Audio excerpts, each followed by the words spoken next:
Hello, my wonderful friends. Welcome back to our channel, where we talk openly and honestly about the journey of aging.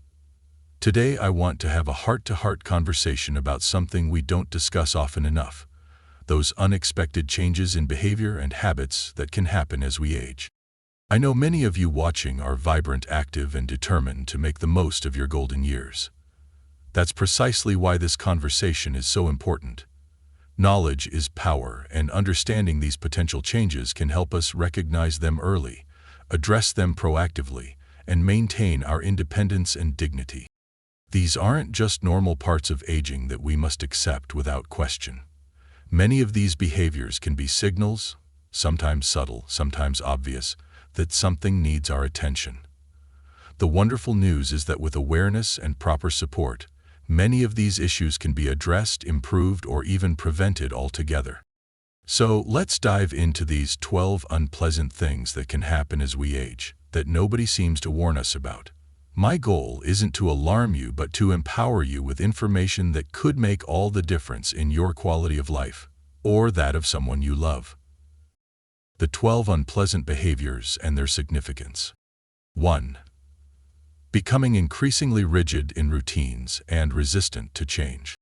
Many seniors develop an unexpected attachment to specific routines and become distressed when these routines are disrupted. This isn't merely being set in your ways. It can manifest as genuine anxiety when faced with change. Consider my friend Margaret, who at 78 became visibly upset when her daughter suggested moving a weekly doctor's appointment from Tuesday to Wednesday. This wasn't just preference, it caused real distress. Compare this to her neighbor Richard, who at 82 maintains flexibility in his schedule and adapts easily to changes in plans. This rigidity often stems from a need for control in a world that increasingly feels unpredictable as we age. Our cognitive resources may become more limited, making it harder to process and adapt to changes. Following familiar routines requires less mental energy and provides security. What you can do: challenge yourself to make small, intentional changes to your routine occasionally. Try a new breakfast food once a week, take a different walking route, or adjust the timing of your daily activities. These small exercises in flexibility can help maintain cognitive adaptability. If you notice extreme distress with even minor changes, consider mentioning this to your healthcare provider, as it could sometimes indicate early cognitive changes that deserve attention. 2. Hoarding tendencies and difficulty discarding items. Many of us have witnessed an older relative who seems unable to throw anything away, from decades-old newspapers to empty medicine bottles and food containers. This isn't just about being thrifty or sentimental. Take Eleanor, who at 75 has pathways through her home because rooms are filled with items she might need someday. Her kitchen counters are unusable due to stacks of mail and containers. Meanwhile, her sister Patricia, at 79, maintains an organized home and regularly donates unused items, keeping only what truly serves a purpose or brings joy. This collecting behavior often stems from growing up in times of scarcity, like the Great Depression, fear of losing memories along with possessions, or anxiety about future needs. Sometimes it's also tied to cognitive changes that affect decision-making abilities. What you can do: practice the one-in, one-out rule. When you bring something new home, remove something else. Schedule regular, manageable decluttering sessions of just 15 minutes. Ask yourself honest questions about items. Have I used this in the past year? Would I buy this again today? Does keeping this serve my current life? If you find yourself unable to discard obviously unusable items, or if clutter is creating safety hazards, consider seeking help from a professional organizer specializing in senior transitions, or speaking with your doctor. 3. Social withdrawal and declining invitations. One of the more concerning changes can be a gradual withdrawal from social activities that were once enjoyed. This isn't the same as naturally becoming more selective about social engagements. Consider Charles, who once attended his community center activities 3 times weekly, but now rarely leaves home and declines most invitations, saying he's just not up to it. Compare this to Denise, who at 84 still maintains an active social calendar, though she's more selective about which events she attends and prefers daytime gatherings. Social withdrawal can result from hearing loss, making conversations difficult and frustrating, mobility issues, depression, fatigue, cognitive changes, or fear of embarrassment about physical limitations. Unfortunately, this withdrawal often creates a harmful cycle, as social isolation can accelerate cognitive decline and worsen depression. What you can do if physical limitations are the barrier: explore adaptive solutions, hearing aids, transportation services for seniors, or virtual gatherings. Start small by reconnecting with one or two close friends in quiet settings where conversation is easier. Consider joining groups specifically for seniors, where others may share similar challenges. Most importantly, if you notice yourself consistently avoiding social situations you once enjoyed, discuss this with your healthcare provider, as it could be a sign of depression or other treatable conditions. 4. Neglecting personal hygiene and grooming. A particularly sensitive issue is when someone who was previously well-groomed begins to neglect regular bathing, changing clothes, or basic grooming habits. This isn't about embracing a more relaxed approach to appearance. Think of Robert, whose daughter noticed he had been wearing the same clothes for days and had developed body odor, despite being someone who previously showered daily and took pride in his appearance. Contrast this with Evelyn, who at 86 has simplified her beauty routine but maintains consistent daily hygiene practices. Changes in hygiene can signal depression, cognitive impairment, physical limitations that make bathing difficult or frightening, sensory changes, reduced sense of smell, or fear of falling in the shower. Sometimes it's simply that tasks that once took minutes now require significant energy. What you can do: create environmental supports. Grab bars, shower seats, handheld shower heads, and non-slip mats can make bathing safer and less daunting. Simplify routines with all-in-one products or simplified skincare. If physical limitations are significant, consider whether a handheld shower chair, or even professional help might be appropriate. Persistent changes in hygiene should prompt a conversation with healthcare providers, as they often signal underlying issues that can be addressed. 5. Becoming overly suspicious or accusatory.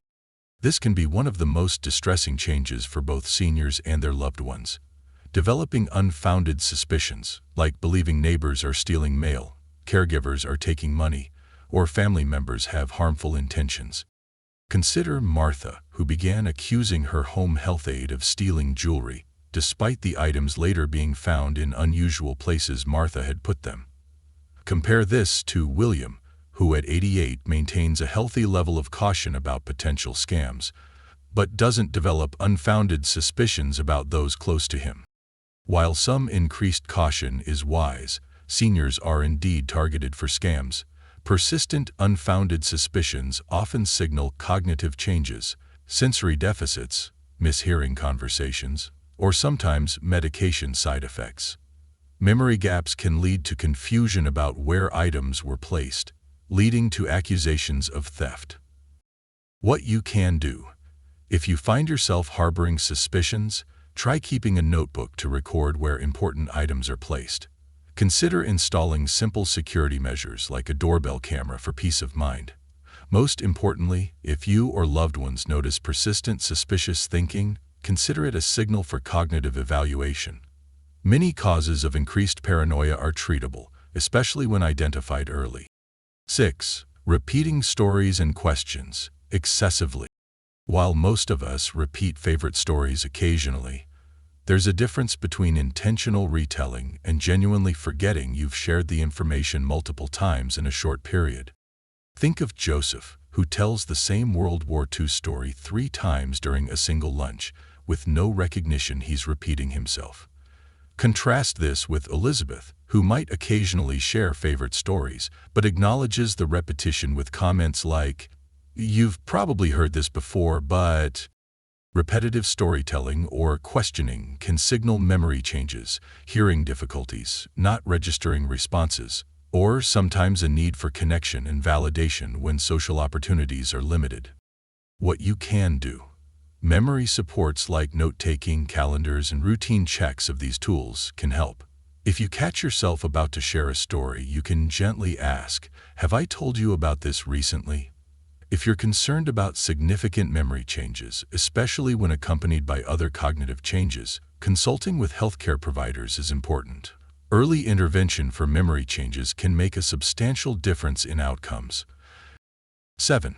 Making inappropriate comments or losing social filters. Many families are taken aback when a previously tactful relative begins making blunt observations about others' appearance, asking intrusive personal questions, or sharing private information publicly. Consider Thomas, who began making comments about strangers' weight in public and asking newly met people detailed questions about their finances. Compare this to Ruth, who, at 90, maintains appropriate social boundaries while still enjoying candid conversations with close friends. This behavior often reflects changes in the brain's frontal lobe, which governs social judgment and impulse control. Sometimes it's also influenced by sensory isolation, medication effects, or decreasing concern about social consequences. What you can do. If you notice this happening occasionally, a simple self-check before speaking can help. Would I have said this 5 years ago?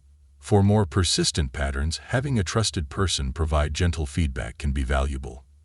Significant changes in social appropriateness should be discussed with healthcare providers, as they can sometimes be early indicators of cognitive changes that might benefit from intervention. 8. Showing excessive frugality that impacts quality of life. Many seniors develop an intense concern about money that goes beyond prudent financial management. Refusing needed home repairs, medical care, or adequate food despite having sufficient resources. Consider Harold, who keeps his home at 55 degrees in winter despite having ample savings, or refuses to replace worn-out shoes despite foot pain. Contrast this with Catherine, who is careful with expenses but prioritizes spending on needs that affect her health and safety. This behavior often stems from fears of outliving savings, memories of financial hardship, or cognitive changes affecting financial judgment. Sometimes it's a control mechanism when other aspects of life feel increasingly uncontrollable. What you can do. Creating a detailed financial plan with professional help can provide reassurance about necessary spending. Automated payments for essentials can reduce daily financial decision stress. For significant changes in financial management ability, consulting with both financial and healthcare professionals is important, as these changes can sometimes signal cognitive issues that might benefit from support. 9. Becoming fixated on health concerns, or hypochondria. While paying attention to health signals is important, some older adults develop an excessive preoccupation with minor symptoms or persistent belief in serious illness despite medical reassurance. Think of Grace, who calls her doctor multiple times weekly about minor sensations and researches rare diseases online, convinced she has them despite negative test results. Compare this to Frank, who monitors his health appropriately, follows through with recommended screenings, but doesn't allow health concerns to dominate his daily thoughts. This fixation often reflects anxiety about aging and mortality, social isolation, leaving too much time to focus on bodily sensations, or sometimes depression or cognitive changes. It can also develop after a serious health scare or loss of a peer to illness. What you can do. Maintaining a structured routine with meaningful activities can reduce excessive self-monitoring. Logging symptoms objectively rather than researching them immediately can provide perspective. Regular exercise is particularly powerful in reducing health anxiety. If health preoccupations are interfering with quality of life, speaking with healthcare providers about anxiety management strategies or counseling can be valuable. 10. Displaying inappropriate financial generosity or vulnerability to scams. This concerning change involves becoming unusually generous with money, sending funds to unknown charities, developing relationships with strangers who request financial help, or making large purchases from telemarketers. Consider Dorothea, who began sending significant sums to televangelists requesting seed money and giving cash to any person with a sad story, despite having limited retirement funds. Contrast this with Albert, who maintains thoughtful, charitable giving to established organizations and can recognize and reject high-pressure sales tactics. This vulnerability often reflects cognitive changes affecting judgment, loneliness making seniors susceptible to people showing interest in them, or sometimes medication effects. The desire to feel needed and generous can also play a role. What you can do: creating a delay rule for any financial request. Requiring 24 hours before sending money can provide time for better judgment. Discussing significant financial decisions with a trusted person is also protective. For recurring issues or significant financial vulnerability, consulting with both financial advisors and healthcare providers about appropriate protections may be necessary. 11. Collecting and storing unnecessary medications. A particularly dangerous habit some seniors develop is keeping outdated medications, borrowing prescriptions from friends for similar symptoms, or stockpiling medications out of fear of running out. Consider Mildred, whose medicine cabinet contained prescriptions dating back decades, including multiple similar medications prescribed by different doctors who weren't aware of what others had prescribed. Contrast this with James, who reviews medications with his pharmacist regularly, disposes of outdated prescriptions properly, and maintains an updated medication list. This behavior stems from fear of being without needed medication, confusion about proper medication management, or sometimes cognitive changes affecting organization. Cost concerns can also drive medication hoarding. What you can do: schedule regular medication reviews, at least annually, with your pharmacist or primary care provider. Bringing all medications, including over-the-counter products. Use pill organizers and medication management apps as needed. Consider requesting simpler medication regimens when possible, once daily versus multiple times. Most importantly, establish a relationship with a primary provider who can coordinate all your care and medication. 12. Refusing to address diminishing abilities or accept appropriate help. Perhaps the most universal challenge is the reluctance to acknowledge changes in abilities and accept adaptive equipment or assistance that could enhance safety and independence. Consider Walter, who continues driving despite multiple minor accidents and getting lost, refusing to discuss transportation alternatives. Compare this to Louise, who recognized her night vision was declining, voluntarily limited her driving to daytime, and worked with her family to develop transportation plans for evenings. This resistance typically comes from fear of losing independence, denial of changes that signal aging, or concern about burdening others. Sometimes it's also influenced by generational values of self-reliance and not complaining. What you can do: try reframing adaptive strategies as tools for maintaining independence rather than signs of decline. For example, a shower chair isn't about disability, it's about conserving energy for more enjoyable activities. Gradually introducing assistance, starting with less personal matters like yard work before suggesting personal care help, is often more successful. For persistent safety concerns involving trusted advisors like doctors, faith leaders, or elder care specialists in conversations can sometimes help overcome resistance. My dear friends, I've shared these 12 challenges not to create worry, but because awareness is our greatest tool for maintaining the quality of life we deserve. Many of these changes can be addressed, improved, or sometimes even prevented when recognized early.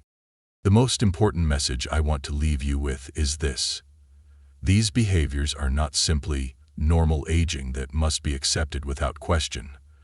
They're often signals, sometimes subtle, sometimes obvious, that something needs attention, whether it's a medical issue, need for environmental adaptation, or opportunity for additional support. The good news is that we live in a time of unprecedented resources for aging well, from technologies that can help us remain independent to better medical understanding of cognitive health. We have more options than any generation before us. The key is being willing to acknowledge changes early and respond proactively rather than reactively. I encourage you to use this information in 3 important ways. First, as a tool for self-awareness, notice changes in your own habits or reactions and consider what they might be telling you. Second, as a conversation starter with healthcare providers. Take notes about any concerning patterns and discuss them openly at your next appointment. Third, as a way to support loved ones compassionately if you recognize these behaviors. Approach these conversations with respect, focusing on specific concerns rather than general criticisms. Remember that aging well isn't about avoiding all challenges. It's about meeting those challenges with wisdom, adaptability, and the willingness to accept appropriate support. Each adaptation we make isn't a surrender. It's a strategic decision that allows us to continue living with purpose and dignity. If today's topic resonated with you, I'd be so grateful if you'd take a moment to like this video and subscribe to our channel. We're building a community of thoughtful, proactive seniors who are determined to make the most of these precious years. In the comments below, I'd love to hear which of these issues you've encountered in your own life, and what strategies have helped you address them. Your experiences might be exactly what another viewer needs to hear today. And please share this video with someone you care about. These can be difficult conversations to start, and sometimes having this kind of third-party information makes it easier to discuss sensitive topics. Next week, we'll be discussing the flip side of today's topic, the unexpected joys and advantages of aging that nobody tells you about. Until then, be well, be wise, and remember that every day is an opportunity to live with purpose, no matter our age or challenges. Thank you for spending this time with me today.